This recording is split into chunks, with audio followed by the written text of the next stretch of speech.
सत्संग का अर्थ यह नहीं है कि भीड़ में जाकर हम बैठ जाएं और जीवन में कुछ उतारे ही नहीं। सत्संग का अर्थ है सत्य की जानकारी रखने वालों का संग, जीवन को ऊंचाई की ओर ले जाने वालों का संग। खुद को बदलने की सबसे ऊंची प्रक्रिया का नाम है सत्संग। गुरु प्यारी साध संगत जी, बड़े प्यार से कहिए धन निरंकार जी। साध संगत जी, आप सभी संत जहाँ भी होंगे सतगुरु के चरणों से जुड़ करके सेवा सिमरन और सत्संग करते होंगे। आप सभी सतगुरु की कृपा से स्वस्थ प्रसन्न होंगे। साध संगत जी, आज के साखी का नाम है कि संतों के संग से क्या लाभ हैं।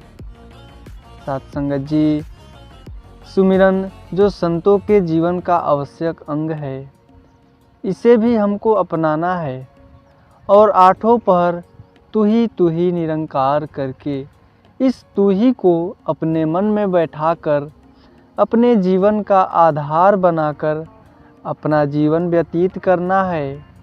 जब महापुरुषों का लीव इस निरंकार के साथ जुड़ जाती है, फिर कोई आपदा भी आने वाली होती है तो वह दूर हो जाती है। साध संगत जी, जब इस मालिक की पहचान हो जाती है तब ही भक्ति का आरंभ हुआ करता है। आप महापुरुषों ने इस निरंकार दातार के साथ अपना नाता जोड़ा है और आपके हृदय में प्यार का वास हुआ है। इस दातार से नाता जोड़ने वाले महापुरुषों की संगत से ही हमारे जीवन में विकास हुआ करता है।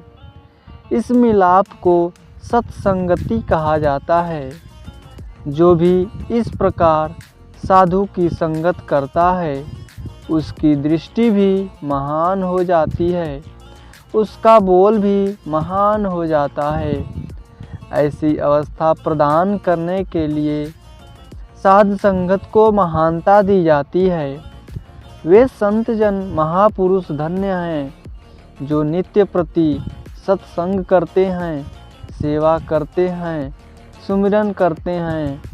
साध संगत जी, जब ब्रह्मज्ञानी महापुरुष एक दूसरे से मिलते हैं तो उन्हें हार्दिक प्रसन्नता होती है, क्योंकि उनका एक पारिवारिक सा रिश्ता बन जाता है। उनके सुख और दुख साझे हो जाते हैं। वे इस परमपिता परमात्मा की संतान बनकर, भाई भाई बनकर एक दूसरे से प्यार करते हैं। वेशभूषा और भाषा भले ही अलग हों, लेकिन उनके मन एक दूसरे से जुड़े होते हैं। वे मन से एक दूसरे पर न्योछावर होते हैं। साध संगत जी, ज्ञान ले लेना ही काफ़ी नहीं है, ज्ञान के अनुसार कर्म करना भी बहुत ज़रूरी है। वास्तव में ज्ञान और कर्म के दोनों पंखों के साथ ही भक्ति के क्षेत्र में ऊंचा उड़ा जा सकता है। एक के बिना दूसरा अधूरा है। संसार में हर बात के दो पहलू हुआ करते हैं। जैसे कि कुछ लोग किश्ती में सवार होकर नदी को पार करते हैं। रास्ते में तेज आंधी और तूफान आ जाता है तो कुछ लोग ऐसे होते हैं जो एक दूसरे को दोष देने लग पड़ते हैं, दूसरे पर इल्ज़ाम लगाने लग जाते हैं कि तूने ऐसा किया, तूने ऐसा नहीं किया, जिसके कारण यह किश्ती डुलायमान हो रही है। उनके एक दूसरे पर दोष लगाने का नतीजा यह होता है कि वे अपनी किश्ती को संभालने की तरफ ध्यान नहीं दे पाते हैं और उनकी किश्ती हमेशा डुलायमान रहती है। यह घटना का एक पहलू है और दूसरा पहलू यह होता है कि जब तेज आंधी या तूफान आता है तो उस पर बैठे सभी लोग एकजुट हो जाते हैं। उनका सारा ध्यान उस किश्ती को बचाने की ओर लग जाता है। उस किश्ती को फिर नुकसान नहीं पहुंच सकता। साथ संगत जी, कहने का भाव यह है कि हमने एक दूसरे का दोष न देखकर सबके गुणों को ग्रहण करना है। आपसी मिलवर्तन और संगठन को बनाए रखना है।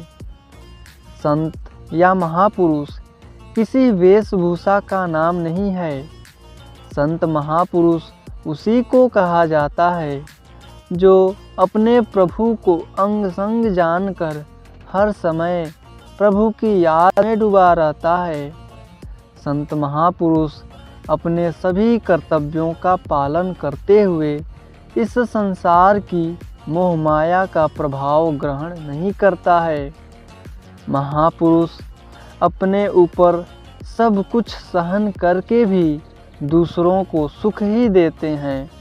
जैसे महापुरुष बताते हैं कि चंदन के पेड़ पर भले ही कितने सांप लिपट जाएं या हम उसे किसी तेज कटार या कुल्हाड़ी से काटें, तब भी वह हमेशा महक ही प्रदान करता है।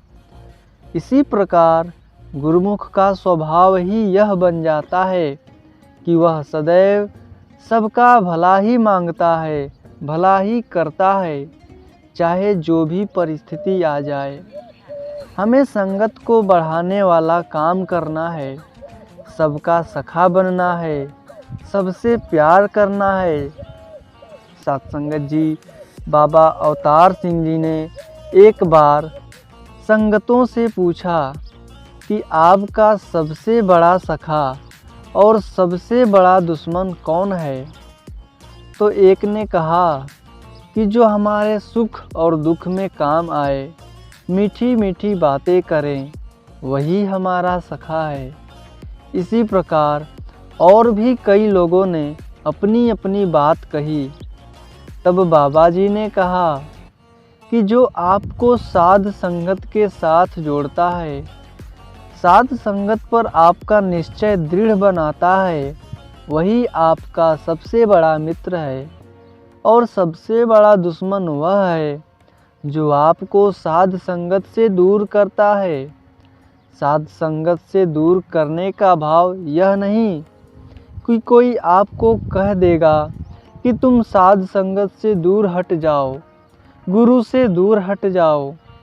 वह तो हम जाने अनजाने में ही महापुरुषों संतों के बीच में बैठकर कुछ ऐसी बातें कर जाते हैं कि उसे विवश होना पड़ता है कि वह साध संगत से दूर हो जाए।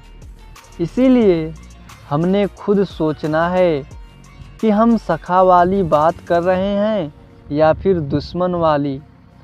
सत्संगत जी, आज संसार में डिसिप्लिन अर्थात अनुशासन दबाव डाल करके सिखाया जाता है, जबकि दबाव से कभी किसी में सुधार नहीं हुआ करता।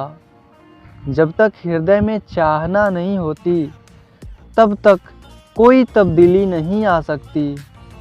संसार में जो भी बुराइयां या कुरीतियां हैं, उनको समाप्त करने का संसार का तरीका यह है कि उन लोगों को बुरा भला कहा जाए, उनसे नफरत की जाए।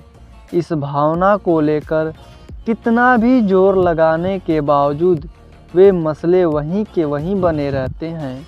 हाँ, दूसरों को प्यार से विनती करने से, उसका दिल जीतने से सभी बुराइयां दूर हो सकती हैं। महापुरुषों में यही विशेषता होता है, अन्यथा संसार में और गुरुमुखों की बाहर की बनावटों में कोई फर्क नहीं हुआ करता। उनका शरीर भी संसार वालों की तरह ही होता है और वे भी उसी तरह खाते पीते और पहनते हैं। इनकी विशेषता यही होती है कि ये दातार निरंकार के साथ जुड़े हुए होते हैं।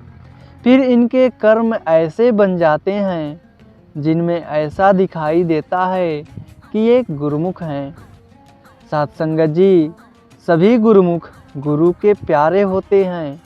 जो गुरु से वास्तव में प्यार करता है, वह इन सभी से प्यार करता है, और जो हर एक गुरुमुख से प्यार करता है वह ही वास्तव में गुरु से प्यार कर रहा होता है। जिसकी ऐसी अवस्था नहीं बनी, केवल नाम के जानने से ही उनका प्यार पूर्ण नहीं होता, अधूरा ही रहता है। इसीलिए हमने हर एक गुरुमुख महापुरुष से प्यार करना है, हर एक का सत्कार करना है, हर एक गुरुमुख को सिर आँखों पर बैठाना है, अर्थात उनकी याद रखना है। हमारे जीवन में सदैव ऐसी भावना बनी रहनी चाहिए।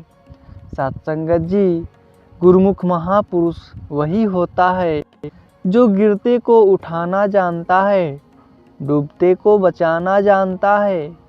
वास्तव में यही कार्य मुश्किल हुआ करता है। आज हम किसी को भी कह दें कि दूसरे के शरीर पर घाव कर दो, तो वह कर सकता है, लेकिन उस घाव को भरने के लिए कहें तो किसी वैद्य या डॉक्टर की आवश्यकता पड़ जाती है। हम देखते हैं गांव में किसी को चोट लग जाती है, जख्म हो जाता है, तो हम आसपास के गांव तक की ओर दौड़ते जाते हैं ताकि कोई डॉक्टर मिल जाए जो उस घाव को भर दे। घाव करना मुश्किल नहीं, घाव को भरना ही मुश्किल है। यह मुश्किल काम ही भक्तों के जिम्मे आता है। यही बात समझने की है। इसीलिए महापुरुषों ने हर युग में इंसान को यही संदेश दिया है कि तू हमेशा दूसरों का भला कर, अपने हृदय को हरि दातार के साथ जोड़कर रख। अगर तू हर समय हरि दातार से नाता जोड़कर रखेगा, तभी तेरे हृदय में सभी के भले की भावना आ सकती है। तभी तू दूसरे को ऊंचा उठा सकता है, क्योंकि दूसरे को वही ऊंचा उठा पाता है जो स्वयं ऊंचा उठा होता है।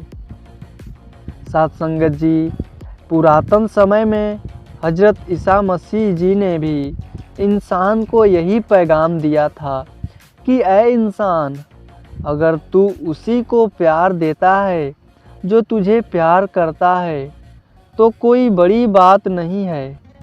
क्योंकि जब दो चोर या दो डाकू चोरी करने के लिए जाते हैं, तो वे भी एक दूसरे पर जान लुटाने को तैयार हो जाते हैं। फिर तेरे में और उनमें क्या अंतर हुआ? तेरी विशेषता तभी है अगर तू उन्हें भी प्यार दे जो तुझे प्यार नहीं देते हैं, तुझसे बैर, ईर्ष्या और नफरत करते हैं। जब तक हम अपने घर, अपने आसपास, पड़ोस में प्यार नहीं बांटते हैं, तब तक हम इस हद तक नहीं पहुंच सकते कि बैर करने वालों से भी प्यार कर सकें। सत्संगत जी, भक्त भले ही हमारे सामने हुए, हमारे साथ रहे, और भले ही आज से हजारों साल पहले हुए, उनका जीवन हमेशा प्रेरणा का कारण बनता है। उन महापुरुषों के कर्म भले ही गुरु के प्रति प्यार हो, निरंकार के प्रति आस्था हो, सेवा का जज्बा हो, तन मन और धन को जिन्होंने सेवा के लिए लगा दिया हो, उनके उदाहरण आज संसार का हर इंसान देता है। सत्संगत जी, एक छोटी सी घटना ऐसी ही है। लकड़ियों की ज़रूरत पड़ी लंगर के लिए। बरसात का मौसम होने के कारण चारों तरफ गीली लकड़ियां थी, कहीं सूखी लकड़ियां नहीं मिल रही थी। लेकिन पूर्ण संत, पूर्ण भक्त अपने घर में पलंग पर लेटा यही विचार कर रहे होते हैं कि गुरु की बात को कैसे पूरा किया जाए। लेटे लेटे उनकी निगाह छत पर पड़ी तो एकदम ख्याल आ गया। छत की पुरानी सूखी लकड़ियां निकाली और अर्पण कर दी। सत्संगत जी, कहने का भाव यह है कि महापुरुष ऐसी भावना का केवल जिक्र नहीं करते, बल्कि इस भावना को कर्म में उतार लेते हैं। जिसके हृदय में नाम का वास हो जाता है, उसके लिए फिर ना कोई बैरी है और ना ही बेगाना। यह पूरा संसार उसको अपना समझ आने लगता है। वैसे भी महापुरुष हमेशा दूसरों के जीवन से ही खुश होते हैं, किसी की मृत्यु से खुश नहीं होते। संसार का इंसान महापुरुषों पर जुल्म करके भले ही खुश होते रहे हैं, मिठाइयाँ बांटते रहे हैं, परंतु महापुरुष किसी की मृत्यु पर भी खुश नहीं हुआ करते, बल्कि इससे दुखी होते हुए इंसानों वाला जो महान जन्म मिला है, इसमें यह हैवानों वाले कर्म कर रहे हैं। इसने इंसानी जीवन का वास्तविक लाभ नहीं उठाया और उसकी मौत भी हो गई। सत्संगत जी, संसार का आम इंसान तो यह कह देता है कि यह कैसे संभव हो सकता है कि एक तरफ तो आप पर जुल्म हो और आप भी दूसरों का भला मांगे। तब यही कहना पड़ता है कि जो आदमी नदी में, तालाब में उतर जाता है, ठंडक का एहसास उसी को होता है। जो बाहर धूप में खड़ा हो रहे हैं, उसे उसकी इस बात का एहसास कैसे हो सकता है कि दूसरों की क्या अवस्था है। इसी प्रकार जो सत्य के साथ जुड़े होते हैं, वही जानते हैं कि हर एक का भला कैसे हो सकता है। सत्संगत जी, भक्त किसी को दुश्मन नहीं मानते, लेकिन एक मिनट के लिए अगर ऐसा मान भी लें, तो भी संतों की जो अवस्था होती है, उसके बारे में एक लेखक ने लिखा है कि दुश्मन मरे तो खुश न होइए, सजना भी मर जाना है। कहने का भाव यह है कि शरीर किसी का भी हमेशा के लिए नहीं रहना है। अतः भक्त किसी के भी नुकसान पर भी, किसी की भी मृत्यु पर भी कभी भी खुश नहीं होते हैं। हमने मन की बुरी भावनाओं को, द्वैत को, पाप को समाप्त करना है, क्योंकि यह पाप ही हमें कदम कदम पर डुलायमान करने वाला होता है। पाप ही हमें इंसान से हैवान बना देता है। हमने इस पाप को समाप्त करके नेक बनना है। सभी के साथ नेकी करनी है, प्यार करना है, सभी के आगे झुकना है और सभी का आदर सत्कार करते हुए आगे बढ़ते चले जाना है। सत्संगत जी, बड़े प्यार से कहिए, धन्य निरंकार जी।